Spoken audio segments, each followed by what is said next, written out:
शुभ प्रभात। सभी हिंदी सीखने वालों का इस कालरात्रि चैनल पर पुनः एक बार स्वागत है। मैं सत्येंद्र कुमार सिंह। आज मैंने शिक्षण बिंदु लिया है चौथी कक्षा हिंदी व्याकरण पाठ 4 का संज्ञा पर हमने चर्चा कर ली है। अब संज्ञा के विकार, डिक्लेंशन ऑफ नाउन, इस पर हम चर्चा करेंगे। संज्ञा के विकार क्या होते हैं, यानी इसका जो मुख्य अर्थ है वो ये है कि जब हम संज्ञा शब्दों का प्रयोग वाक्यों में करते हैं तो उनमें कुछ परिवर्तन, कुछ बदलाव आता है, उसी को हम विकार कहते हैं। उन्हें ही हम विकार कहते हैं। संज्ञा शब्दों में जो परिवर्तन आता है उसे विकार कहते हैं। उन विकारों का हम अभी अध्ययन करेंगे। विकार अलग अलग विकार जो है वो उसमें लिंग भी आता है, वचन भी आता है, कारक भी आता है। तो हम आज लिंग पर ध्यान केंद्रित करेंगे। तो चलिए हम थोड़ा पुस्तक की ओर फोकस करते हुए उसकी थोड़ा विस्तृत चर्चा करते हैं। तो ये है हमारा आज संज्ञा के विकार, डिक्लेंशन ऑफ नाउन। तो इसमें सबसे पहले आज हम विकार में 3 आते हैं, लिंग, वचन और कारक। तो आज हम सबसे पहले लिंग की चर्चा करेंगे।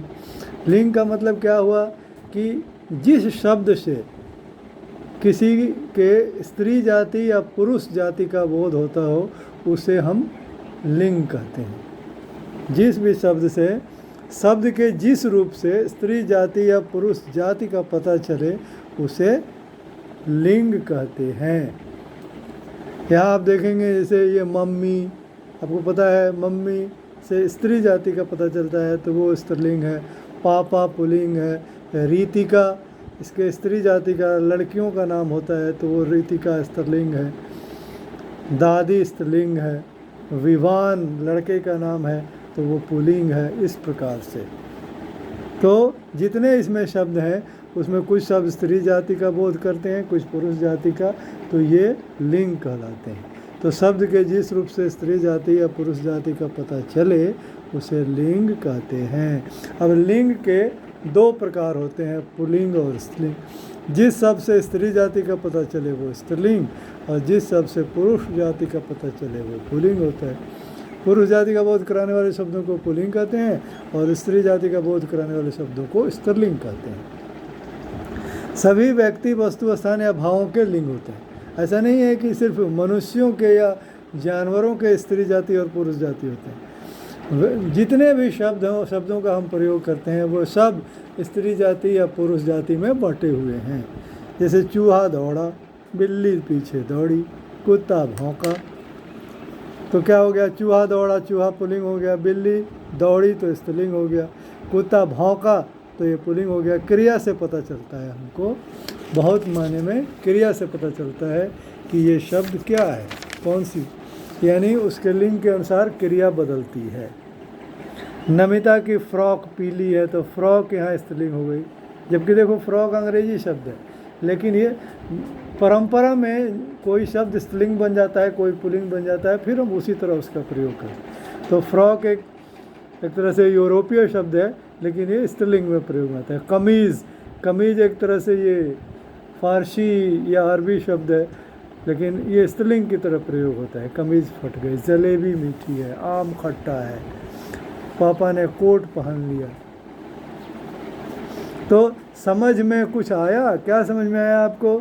चूहा कुत्ता सब पुल्लिंग हो गया, अब बिल्ली स्त्रीलिंग हो गई।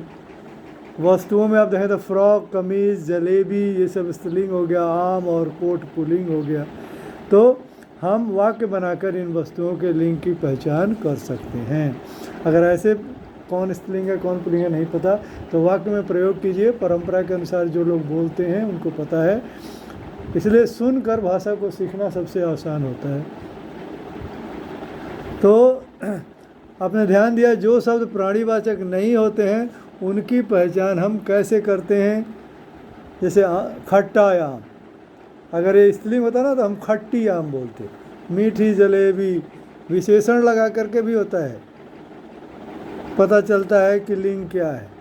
जैसे कमीज फट गई, कोट पहन लिया, क्रिया से पता चला कि लिंग क्या है। और उससे पहले खट्टा आम, तो आम क्या है?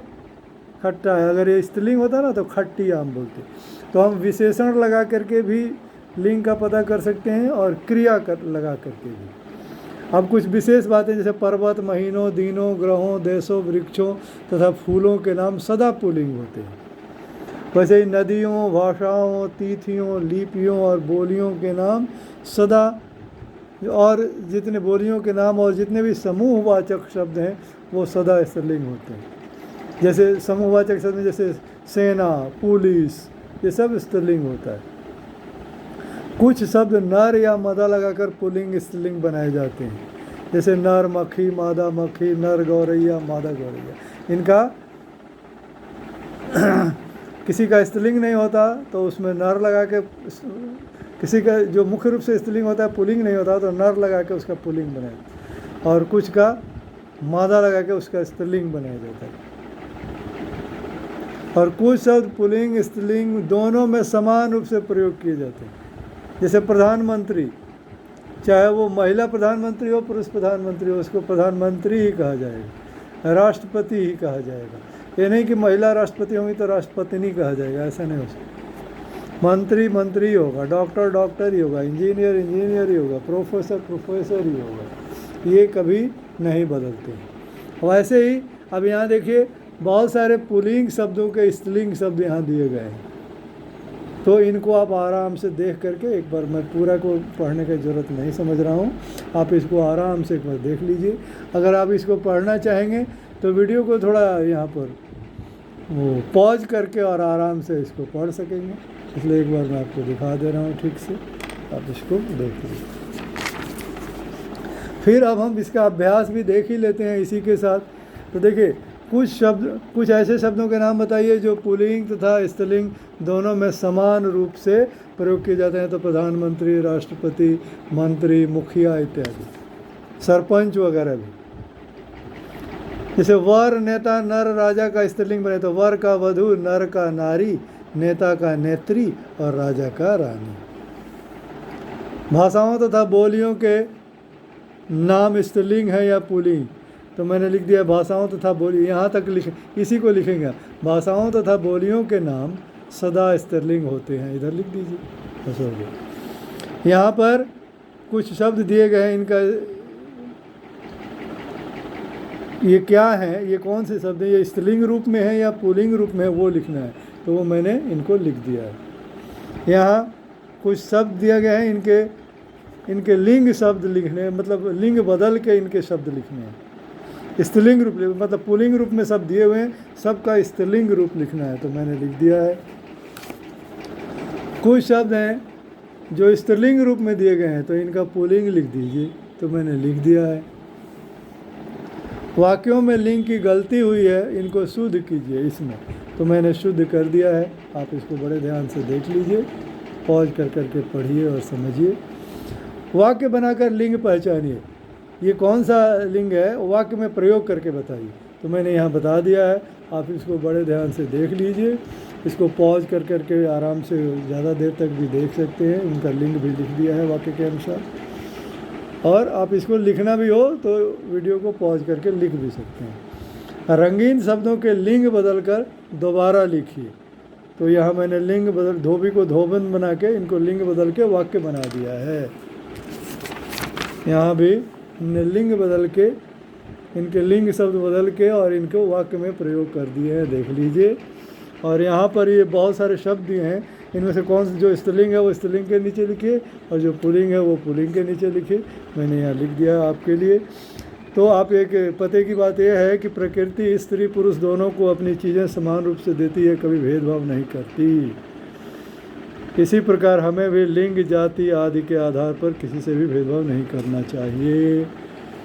तो अगर ये वीडियो आपको पसंद आया है तो इसको लाइक अवश्य करें और अधिक से अधिक मित्रों में इसको बांटें, शेयर करें।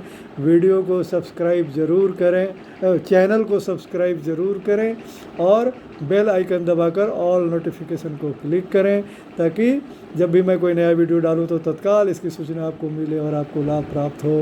धन्यवाद।